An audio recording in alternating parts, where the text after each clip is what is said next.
Israel ini wilayahnya dari hari ke hari terus meluas, melebar, membesar. Nah itu dia Israelnya. Kenapa terus meluas membesar? Itu di mana sih ujungnya? Gitu. Itu di mana sih batasnya? Apa jawaban Ben Gurion?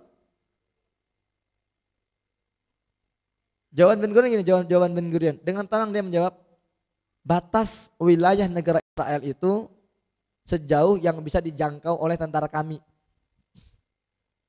Itu ambisi mereka itu.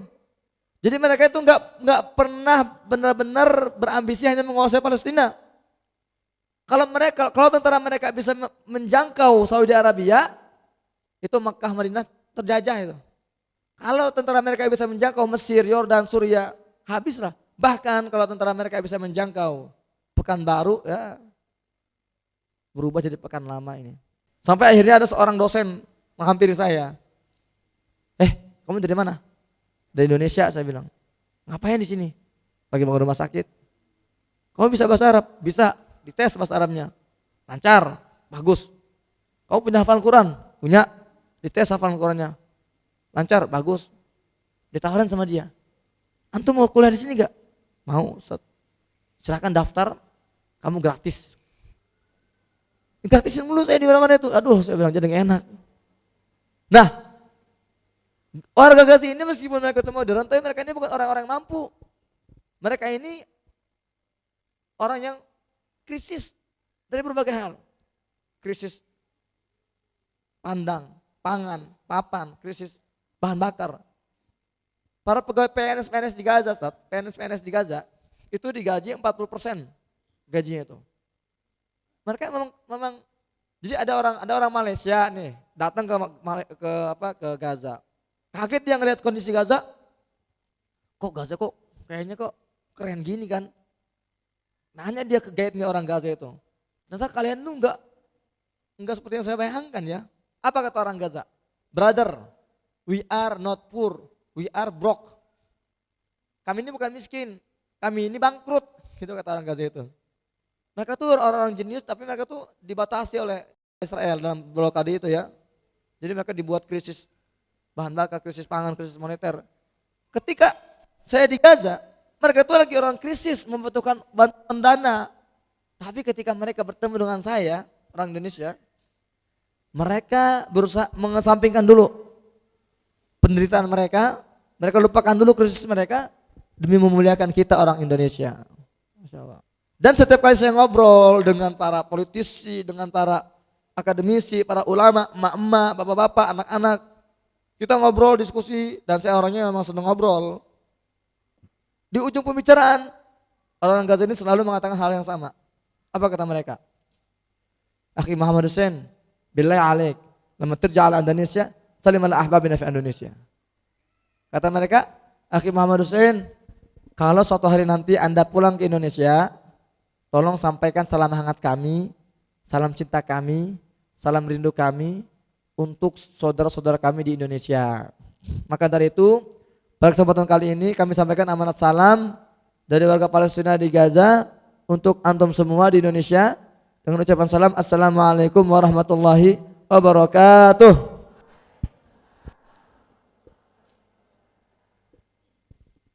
Jadi itu akhirnya saya di Gaza tiba 2011, saya merasakan 4 agresi militer.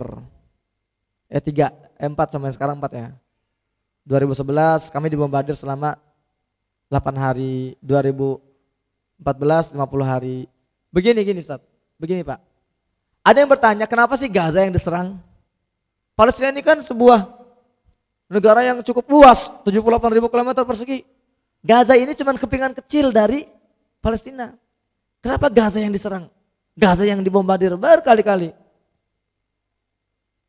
Suatu hari seorang wartawan Yahudi bertanya kepada David Ben Gurion, Perdana Menteri Israel yang pertama. Gini pertanyaannya, wahai Bapak David, Perdana Menteri, kami menyaksikan kok, memantau, kenapa Israel ini wilayahnya dari hari ke hari terus meluas, melebar, membesar. Nah itu dia Israel ya. Kenapa terus meluas membesar? Itu di mana sih ujungnya? Gitu loh. Itu di mana sih batasnya? Apa jawaban Ben Gurion? Jawaban Ben Gurion gini, jawaban Ben Gurion. Dengan tenang dia menjawab, batas wilayah negara Israel itu sejauh yang bisa dijangkau oleh tentara kami. Itu ambisi mereka itu. Jadi mereka itu nggak pernah benar-benar berambisi hanya menguasai Palestina. Kalau tentara mereka bisa menjangkau Saudi Arabia, itu Makkah Madinah terjajah itu. Kalau tentara mereka bisa menjangkau Mesir, Yordan, Suriah, habislah. Bahkan kalau tentara mereka bisa menjangkau Pekanbaru, ya berubah jadi Pekan Lama ini. Nah, maka tapi hari ini Israel terbentur oleh satu batu yang sangat kokoh yang tidak bisa dia taklukkan yang bernama Gaza. Itulah alasannya. Maka 2008, 2009 mereka bombardir Gaza selama 22 hari.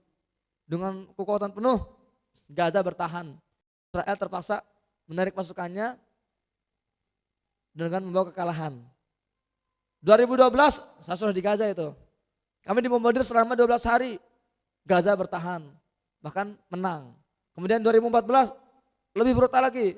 50 hari kami dibombardir, Gaza bertahan. 2021 ini pertama pengalaman ketika saya lebih masif serangan ke Gaza itu. 14 hari kami dibombardir, Gaza bertahan, Masya Allah. Dan selama 3 kali agresi saya tinggal di Gaza, saya selalu dihubungi oleh Kementerian Luar Negeri. Halo Mas Hussein, iya Pak, saya bilang. Ini kami memantau Gaza ini panas nih. Anda sebaiknya evakuasi. 3 kali agresi, 3 kali saya ditawari evakuasi, 3 kali saya menolak evakuasi. Kenapa? Karena saya sebagai seorang jurnalis, saya masih memiliki kesempatan untuk berjuang di sana. Saat itu meskipun listrik cuma beberapa jam per hari listrik, tapi internet masih jalan, masih bisa saya akses. Karena saya jurnalis, senjata saya adalah internet hari ini ya, untuk menyampaikan kabar. Kenapa Ustadz enggak angkat senjata itu? Kayak ini kita ini semangat ingin angkat senjata, jihad dengan senjata. Banyak yang ngomong gitu ke saya, lewat DM, lewat komentar.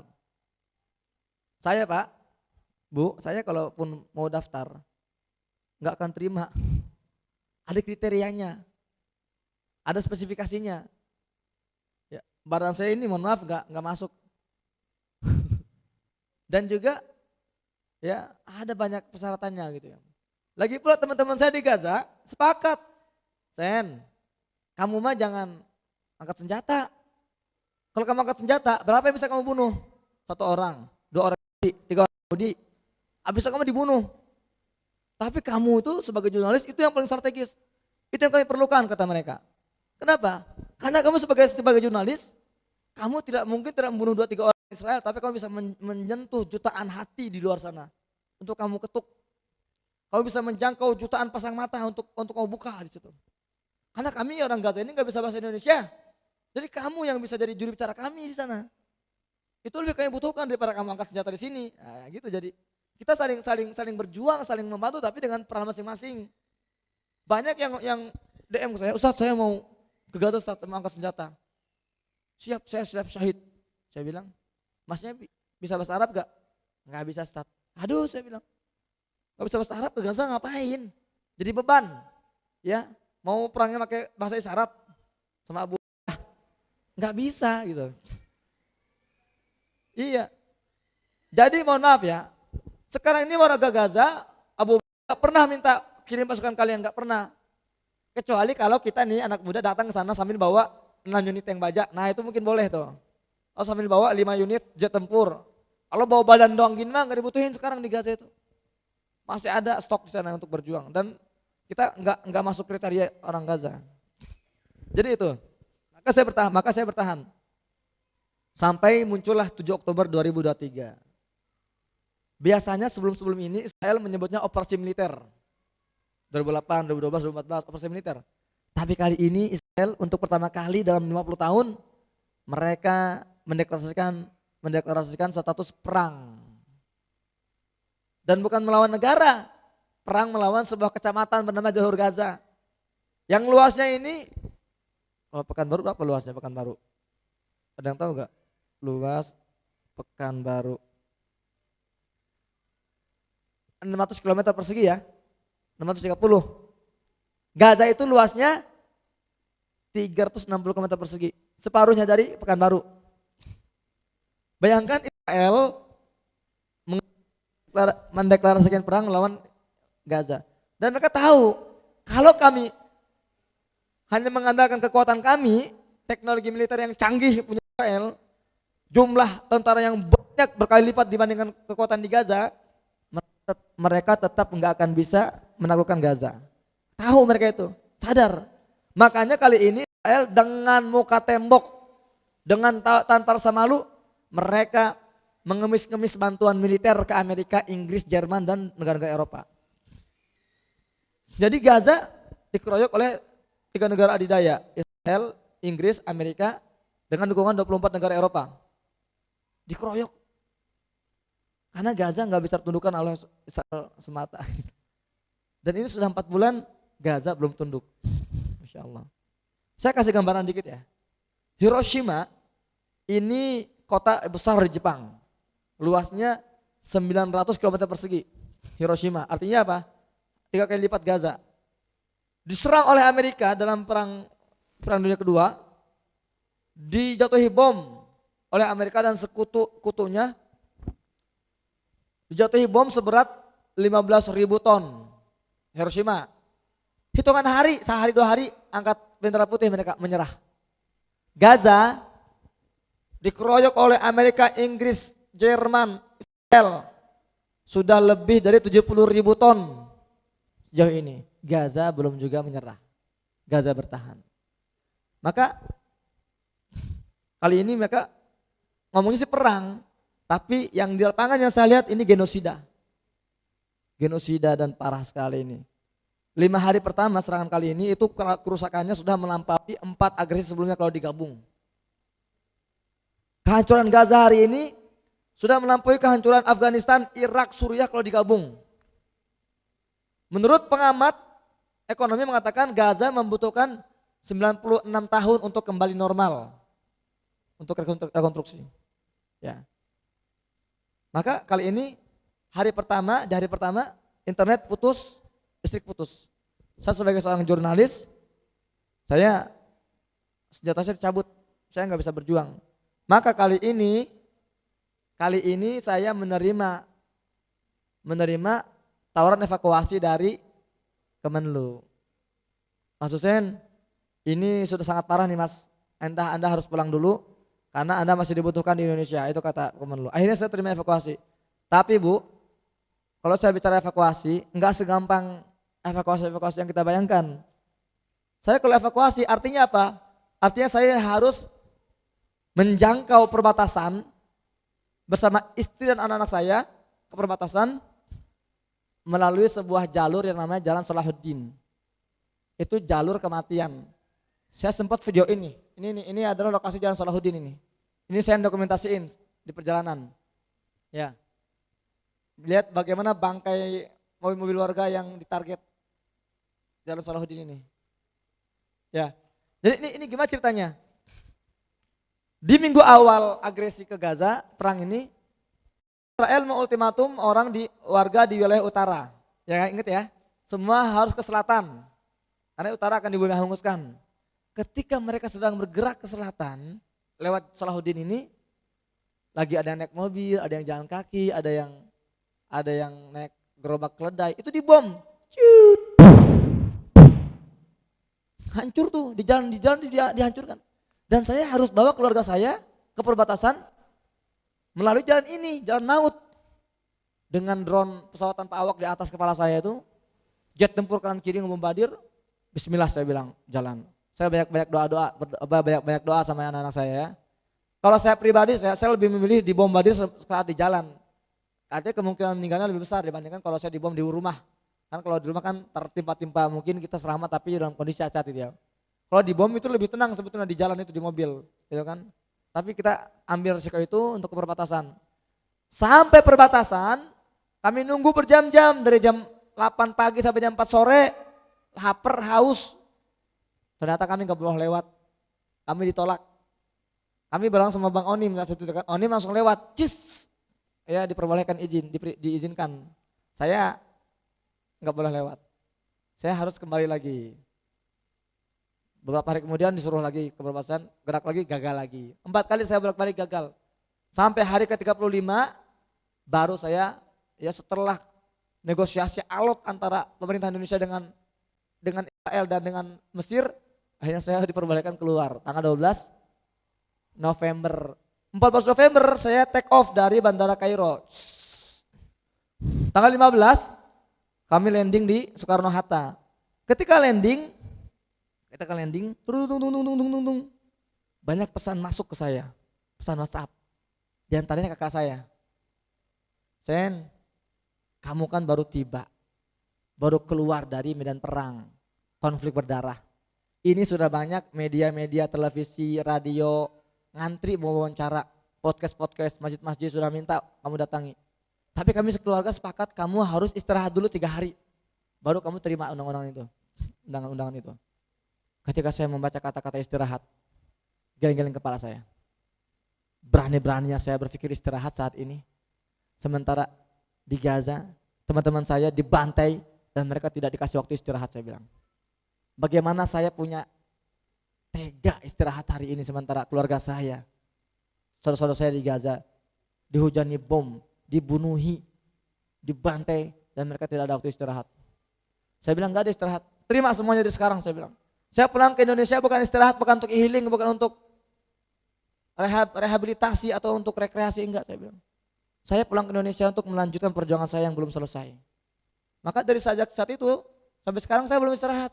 Langsung roadshow Jawa Tengah, Jawa Barat, Jawa Timur, kemudian ke Palembang, ke Lampung, ke Bengkulu, ke Padang, ke Medan. Sekarang saya tiba di Pekanbaru. Insya Allah habis ini kita akan langsung ke Sulawesi Tenggara, Makassar dan sekitarnya.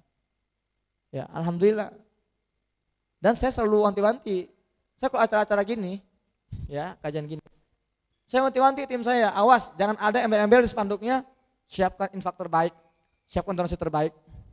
Mohon maaf, mungkin ini enggak sepaham dengan yang lain. Tapi bagi saya kata-kata ini kata-kata yang merusak konsep kita dengan Palestina. Jadi kalau kajian-kajian gini seolah ini kajian untuk ngumpulin donasi, untuk ngumpulin materi. Ntar pulang ke rumah nih merasa sudah gugur kewajiban saya. Enggak. Dan banyak kasus orang ini nggak mau datang kajian-kajian kayak gini. Ujung-ujungnya paling donasi itu. Saya nggak mau. Saya jauh-jauh datang dari Gaza ke sini bukan untuk narikin receh-receh dari kantong-kantong jemaah, saya bilang. Saya punya kewajiban, saya punya tanggung jawab untuk menyampaikan informasi edukasi di sini. Kenapa kita umat Islam ini nggak istiqomah bantu Palestina? Angin-anginan, betul Bu ya? Sering tidurnya, kita sering lalainya. Kenapa? Karena kita kurang termotivasi. Kita nggak paham substansi. Apa sih, kenapa sih kita bantu Palestina? Apa sih tujuan utamanya? Kita kurang termotivasi. Kenapa kita kurang termotivasi? Karena kita kurang teredukasi. Kenapa kita kurang teredukasi? Karena kita minim literasi. Itu masalahnya. Jadi saya selalu mengatakan ini adalah kajian dan edukasi. Kalaupun nanti di ujung kajian ada yang mau nitip ke saya, serahkan. Kalau enggak masalah, saya enggak pernah mewajibkan. Semuanya kirim enggak. Bagi saya edukasi itu yang perlu kita tanamkan. Ya, agar kita ini istiqomah, paham bahwa yang sedang kita perjuangkan ini adalah kemuliaan umat Islam. Ya, kehormatan umat Islam. Itu yang bisa saya sampaikan. Mohon maaf ini rada lama prolognya, semoga bermanfaat. Saya kembalikan ke moderator. Assalamualaikum warahmatullahi wabarakatuh.